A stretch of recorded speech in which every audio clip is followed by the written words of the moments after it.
Hey, welcome to Devoted this week.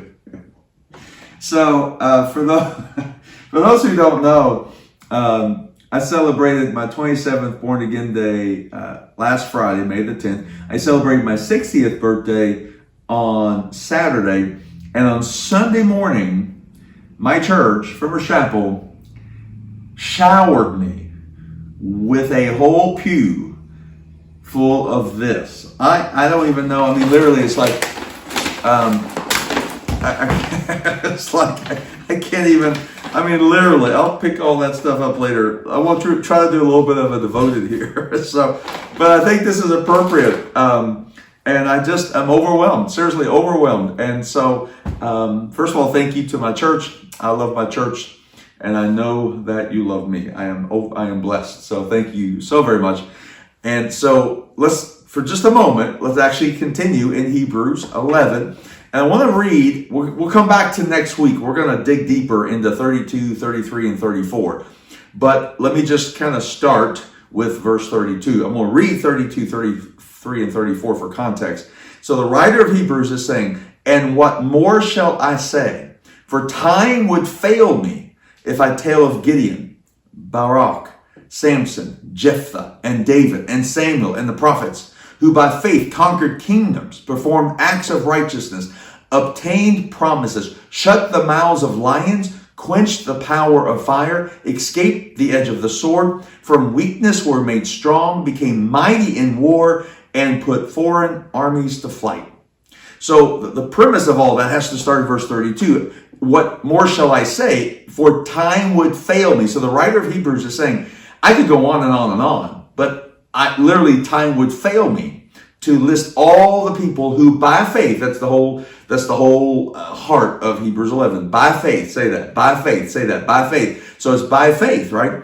And so I found it to be appropriate. I don't know how long it's going to take to open all of these cards and figure out what presents go with who. I don't even know how that's going to happen, but I'm going to do my best here. But I'm thinking I'm kind of like the writer here of Hebrews. It's like, I think time's going to fail me. I don't know how long. And I started thinking as I was thinking through this, how overwhelming I feel, how overwhelming it is to think of the stories of faith. So you and I should be encouraged by all the stories of faith, all the people that even the writer of Hebrews doesn't even have time to cover. And it made me think of this. Go all the way to the end of John, the Gospel of John, all the way.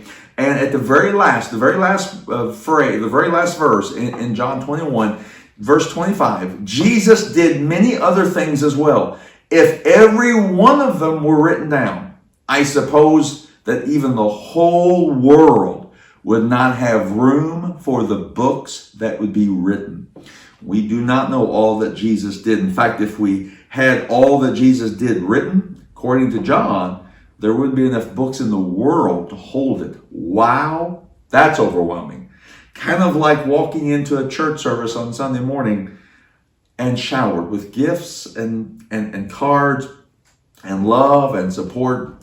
And I just had to think, just today, just kind of seemed to connect. All the dots seemed to connect. The writer of Hebrews saying, if you think of all the works of all the people of faith in the past history, just eons and eons of history, we wouldn't have enough time. If we read every word about Jesus' acts and everything he did, we wouldn't have time. I don't know if I have time tonight to open all these. I don't know. I hope I'll get to bed sometime tonight. And this is just as big as this is, think about the works of faith of Jesus. Think about the acts of courage and faith of all the Old Testament folk and even the New Testament folk, how they should encourage us. Am I encouraged today? You better believe it. But I have got to know that to even think of the things of Jesus and to think of the things that the writer of Hebrews was leading us toward, and we'll talk more about that next week, how encouraging that is. People of faith years and years and years ago, long before us, have laid the groundwork. All the works of Jesus, right? All the ways of Jesus. I hope and pray you're devoted to thinking in what I would call the big picture, The big picture is this. The thousands and thousands and thousands of people who by faith have went before us. The thousands and thousands and thousands of things Jesus did that we don't even know about. But both of those things to encourage us and to help us live by faith. Be devoted to being overwhelmed by those things. And maybe, just maybe, if you have a chance, be devoted to being one of the people who helps overwhelm other people, like I was today. Be blessed. Be devoted. In Jesus' name.